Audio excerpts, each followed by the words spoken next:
नमस्कार सर्वांचं स्वागत आहे YBD अकॅडमी या मराठी एज्युकेशनल यूट्यूब चॅनेलवरती।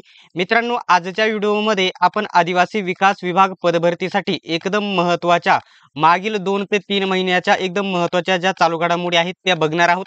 याच्यामधून तुम्हाला आदिवासी विकास विभाग या परीक्षेमध्ये 100% प्रश्न विचारला जाईल। त्यासाठी सर्वांनी व्हिडिओ शेवटपर्यंत बघा आणि चॅनेलला सबस्क्राइब करा। तर पहिला प्रश्न आहे, केंद्र सरकारने कोणत्या राज्य केंद्रशासित प्रदेशासाठी पहिला शहरी पूर शमन मंजूर केला आहे? कोणत्या राज्यासाठी मंजूर केलेला आहे? तर योग्य उत्तर पर्याय क्रमांक ए आहे, तामिळनाडूसाठी मंजूर केला आहे। नेक्स्ट आहे, Aerial Delivery Research and Development Establishment बघू शकता, ही संरक्षण प्रयोगशाळा डॅश डॅश अंतर्गत आहे। कशाच्या अंतर्गत आहे? तर पर्याय क्रमांक बी आहे, DRDO अंतर्गत ही प्रयोगशाळा आहे। ठीक आहे।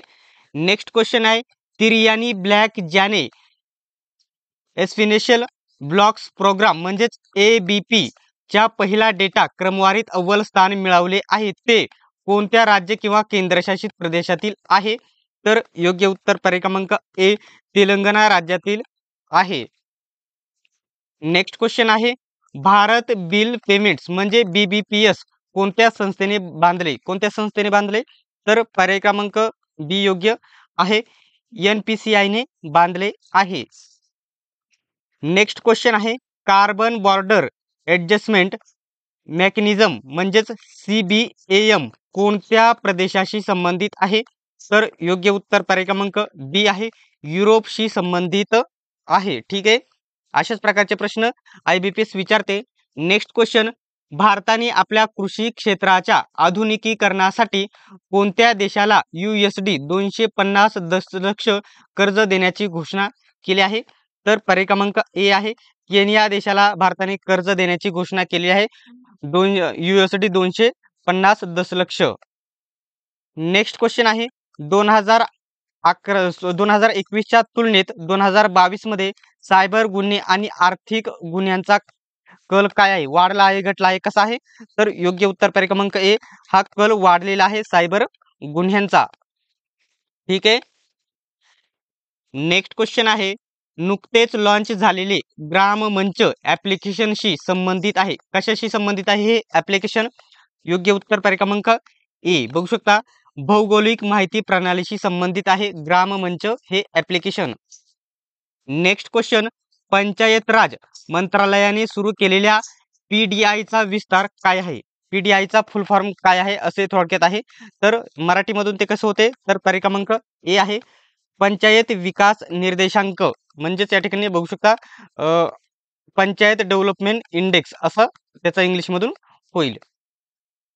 नेक्स्ट आहे, गॉट म्हणजे GOT कर्मयोगी प्लॅटफॉर्म हे ऑनलाईन शिक्षण पोर्टल कोणत्या श्रेणीतील लोकांसाठी सुरू करण्यात आले आहे?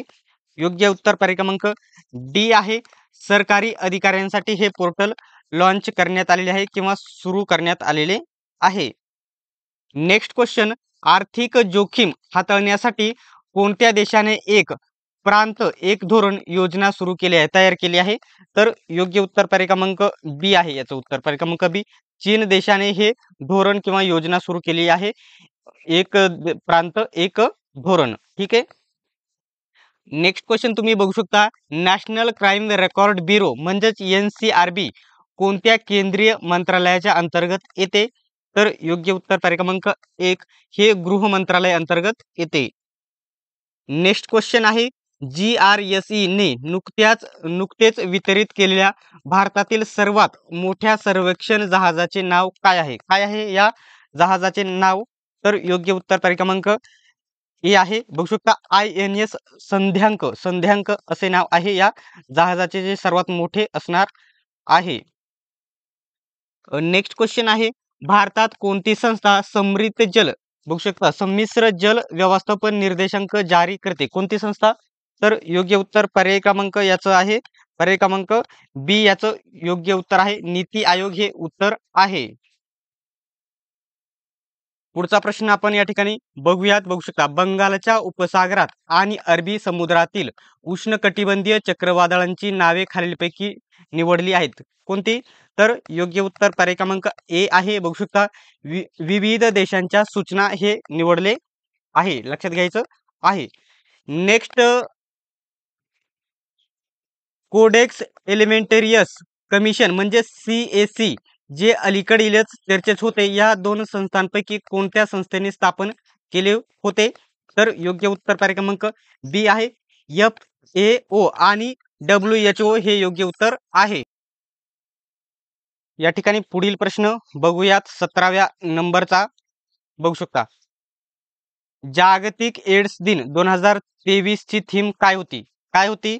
तर पर्याय क्रमांक सी हे योग्य उत्तर आहे. समुदायांना बरे होण्यासाठी ही थीम होती. नेक्स्ट आहे व्हाईट लंग सिंड्रोमचा कारक एजंट कोणता आहे जो अलीकडे बातम्या देत होता? कोणता? तर योग्य उत्तर पर्याय क्रमांक बी आहे. हा जीवाणू होता, हा सिंड्रोम, लक्षात घ्यायचा आहे. नेक्स्ट क्वेश्चन आहे चेन्नईमध्ये अलीकडेच ज्यांच्या पुतळ्याचे अनावरण करण्यात आले त्या योथी थॉस पंडित यांच्याबद्दल खालीलपैकी कोणते विधान योग्य नाही? तर पर्याय क्रमांक सी आहे, हे विधान योग्य नाही. ते वैद्य आयुर्वेदिक अभ्यासक होते, हे विधान चुकीचे आहे. बाकी या ठिकाणी पहिले उदाहरण बरोबर आहे आणि दुसरे देखील बरोबर आहे. तिसरे पर्याय क्रमांक सी हे योग्य आहे, योग्य नाही हे चुकीचे आहे, ते उत्तर आहे. नेक्स्ट क्वेश्चन आहे, बघू शकता ऑनलाईन वापरल्या जाणाऱ्या खोट्या टंचाईच्या दाव्यांसाठी पुष्टीकरण शर्मिंग सक्तीचे बंडलिंग आणि बघू शकता सबस्क्रिप्शन ट्रॅपसाठी वापरले जाणारे सामान्य शब्द काय आहे आणि पुढे अलीकडे भारतात बंदी घातली आहे? कोणते आहेत ते शब्द? तर योग्य उत्तर आहे पर्याय क्रमांक सी. बघू शकता गडद नमुने हा शब्द आहे, त्यासाठी जे बंदी घातलेली आहे. नेक्स्ट क्वेश्चन तुम्ही बघू शकत आहात संरक्षण मंत्रालयाने कोणत्या संस्थेसोबत upgraded super rapid gun mount आणि इतर उपकरणांसाठी सुमारे 3000 कोटींचा करार केला? कोणत्या संस्थेसोबत हा करार केला आहे? योग्य उत्तर पर्याय क्रमांक बी आहे. पुण्याचे जे भेल आहे हे संस्था इथून यांच्यासोबत हा करार केलेला आहे. नेक्स्ट क्वेश्चन तुम्ही बघू शकत आहात माहे, मालवण आणि मंगळुरू ही नुकतीच लॉन्च करण्यात आलेल्या उत्पादनांची नावे आहेत. कशाची आहेत ही नावे? तर योग्य उत्तर पर्याय क्रमांक ए उत्तर आहे. पाणबुडी विरोधी युद्धनौका ही यांच्याशी संबंधित ही नावे आहे, मालवण आणि मंगळुरू. ठीक आहे. नेक्स्ट क्वेश्चन तुम्ही बघू शकत आहात डिजिटल वैद्यकीय डेटा संरक्षण कायद्याचा विमा क्षेत्रावरील प्रभाव तपासण्यासाठी कोणत्या संस्थेने कार्यदल स्थापन केले? तर पर्याय क्रमांक बी आहे. बघू शकता IRDI ने हे या ठिकाणी कार्यदल स्थापन केलेले आहे. नेक्स्ट क्वेश्चन तुम्ही बघू शकत आहात ऑनलाईन सुरक्षितता आणि डिजिटल नागरिकत्वाबद्दल विद्यार्थी आणि शिक्षकांमध्ये जागरूकता निर्माण करण्यासाठी कोणत्या राज्याने मेटासह सहकार्य केले आहे? कोणत्या राज्याने? तर योग्य उत्तर पर्याय क्रमांक बी उत्तर आहे. कर्नाटक राज्याने सहकार्य केलेले आहे. नेक्स्ट क्वेश्चन तुम्ही बघू शकत आहात कोणत्या राज्याने 13व्या वरिष्ठ राष्ट्रीय पुरुष हॉकी स्पर्धेचे विजेतेपद पटकावले आहे? तर पर्याय क्रमांक ए आहे. पंजाब राज्याने हे पटकावलेले आहे. तर मित्रांनो, अशाच प्रकारचे व्हिडिओ बघत राहण्यासाठी चॅनलला सबस्क्राईब नक्की करा. सर्वांनी व्हिडिओ शेवटपर्यंत बघितल्याबद्दल धन्यवाद. भेटूयात आपण नेक्स्ट व्हिडिओमध्ये.